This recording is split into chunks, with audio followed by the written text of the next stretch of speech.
this guide, I'm going to show you how you can fix lag in Fortnite on your laptop or PC and boost your FPS. These methods are super simple, so we're going to dive straight into this, but before we do, make sure to like the video and subscribe to the channel with all notifications on. It really does help with the channel and lets us know that you want more content like this. We'd greatly appreciate it, and if at any point throughout this guide you do have any questions, just ask them down in the comment section below and we can help you out further. I'm going to be doing my best to reply to every single comment down there. Now, before you even open up Fortnite, what you're going to want to do is actually open up the Epic Games launcher. And once you open up the Epic Games launcher, which is essentially how Fortnite actually runs on your laptop or PC in the first place, you're going to want to find Fortnite. And as you can see, there's going to be like 3 little dots next to it. Go ahead and select that. Now, Fortnite does need to be closed in order for this to work. But essentially, go ahead and select those 3 little dots. And then you're going to see a bunch of different options within here. What you're going to want to go ahead and do is select manage and then hit verify files up at the very top. This is going to check for missing or corrupted files and it's going to automatically fix them.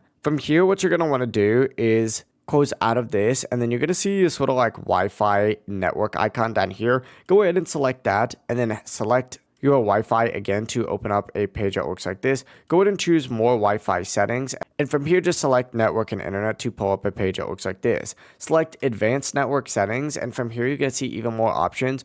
Go ahead and select your Wi-Fi option up at the very top. And then select edit on these more adapter options to pull up a page that looks like this. And what you're going to want to go ahead and do is hit configure. Change this value to 20 megahertz only, and then just go ahead and hit OK. And then you may have to restart your PC after doing so. And from here, if you back out and try and load Fortnite again, it should now fix that lag. If this guide did help you out, make sure to like the video and subscribe to the channel with all notifications on. It really does help with the channel and lets us know that you want more content like this. We'd greatly appreciate it. And if at any point that this guide did you have any questions, just ask them down in the comment section below and we can help you out further. I'm going to be doing my best to reply to every single comment down there. Have a great rest of your day though.